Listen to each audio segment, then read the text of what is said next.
Well, everybody, happening this weekend here in Columbia is Soda City Comic Con. And as promised, we have another voice actor that we want to talk with you about. And here he is, Matthew Waterson, also known as Magneto. Magneto, how are you? I'm good, thank you. Thank you so much for having me. It's great to talk to you. Definitely. So let's start off with this. How did you find out that you would be a part of this particular project? So it came as an audition through my agents. However, I had a little bit of a clue in because Jake Castorena, who's the supervising director and producer on the show, he knows my wife Rachel because they did Justice League Action together that she was Wonder Woman in. So we get a lot of auditions that are using, fake titles and fake character names and all that kind of stuff. Right. And so even though once we got this one and looked at it, the clips that it sent us to voice match were from um, X-Men.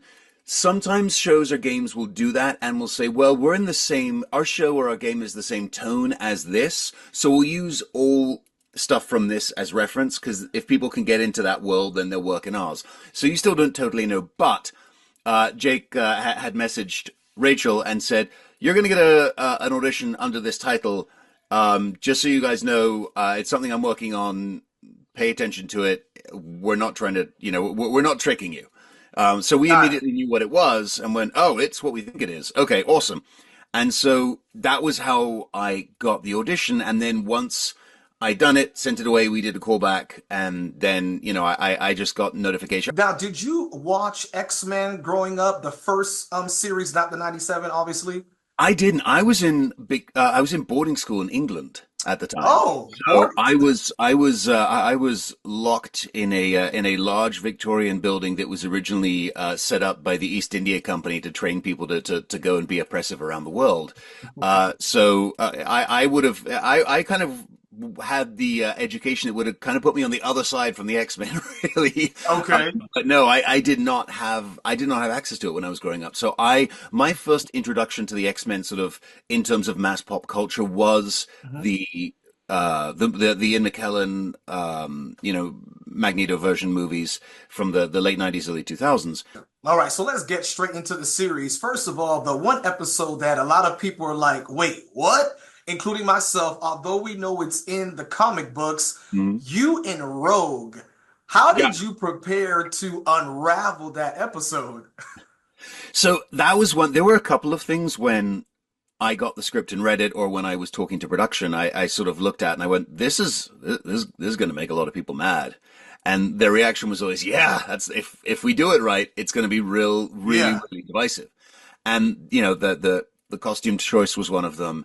The Rogue relationship was one of them. The parts from Age of Apocalypse was Fatal Attractions, not Age of Apocalypse. Fatal Attractions was one of them.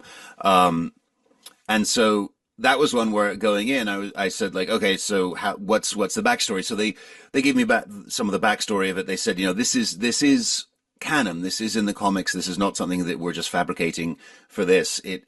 We've covered it before. And part of it is, once we talked about it, there is something about the two of them that makes sense that they would be drawn to each other, because Rogue, obviously, by virtue of her powers, is incredibly isolated, and she has been since her powers kicked in terms of she's around people all the time and she can touch nobody. And that's tough.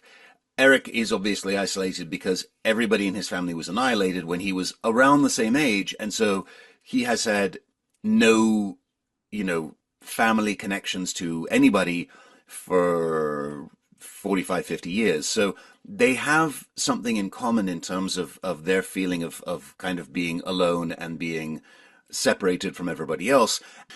Mhm. Um, so Wow. it made sense to me as to why they said, "Hey, we want to explore this," especially in the context of what we were doing in this season, and especially in the context of like we need to create conflict within the mansion and within the team, and this, so that it makes sense to me why that was one of the things that was put into this season, and why the Gina Madeline Pryor and Cyclops stuff was put into this season, because it's like, okay, how can we create justifiable conflict within the members of the team that they have to deal with, process, and get over in order to continue doing what they do.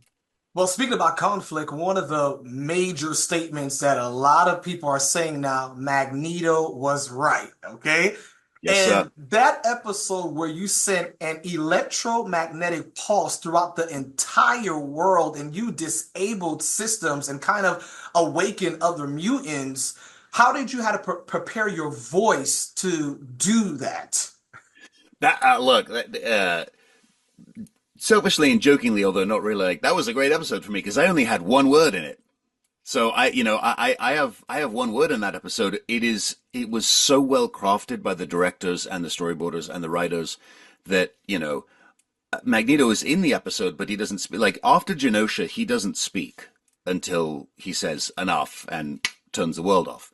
Like he doesn't utter a single word and I don't know what the time period is, but it's obviously a bit. He doesn't utter a single word. So you see him, you see him at the end of the one episode when, the reveal that he is not dead and that Bastion has him. And then you see him, when he is shackled in the episode and you see him, listening to Valerie and stuff like that and being present for all of that. And you see the reactions on him, but he doesn't say anything until she releases him and he goes to the North Pole and just turns everything off.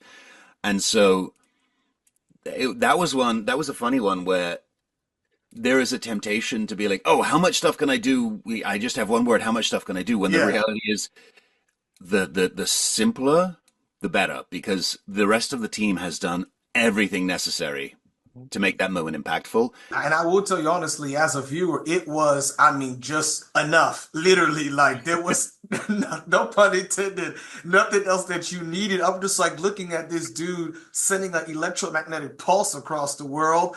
And Yeah. but something else that we also get to see from you and the relationship between you and Charles, it really Yes. evolves a whole lot more kind of like a brother, like Charles is the older brother and you're the younger, and he's trying to keep you together. Sure. Yeah, and it was really fun because so much of so much of X-Men is just their interaction, their relationship. Mhm. And so taking a season where because most of the time the lens through which you view the X-Men universe is effectively Charles's, even if it's not Charles, it's through the X-Men team, which, obviously reflect his viewpoint on how the world should work. But their greatest conflict is with Eric because, he wants the same thing as Charles, but he and Charles have very different ideas about how they're actually going to be able to get there. And so given that the eternal central conflict of the X-Men is the battle between the two ideas of how humans and mutants are going to coexist and like the realities of how that's going to work, spending, most of a season where you actually get to see it from Eric's point of view and you get to see him even actually honestly trying to fulfill Charles's wishes and why and how it goes wrong, which continues to reinforce his original outlook of, yeah, that would be great, Charles, but it's just not going to work.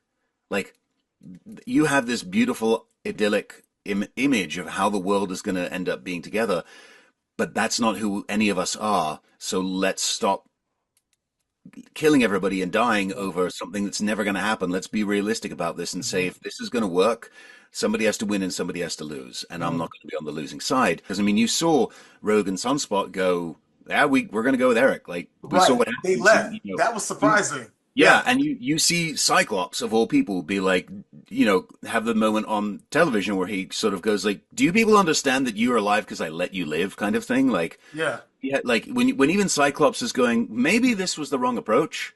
It makes everything more interesting because you're like every single character at any moment could go, "Why are we being nice?" Why are we doing it like this? Why don't Yeah. we do it because Magneto was right?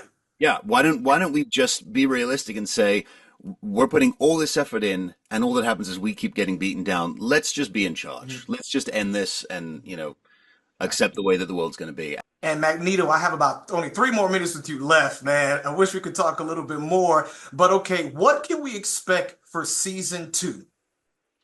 I mean, one of the things that is going to be really fun in season two is that Charles and Eric only really interacted in the last couple of episodes of season one because of, the structure of the story. But obviously going into season two, they're both there. So you get to actually have, now that we have built up and established, a solid point of view for both characters, you get to experience the two of them being around each other and actually starting to work through, having to make decisions together again, now getting a stronger or more balanced ability to see where both are coming from. So I think that's going to be a lot of fun.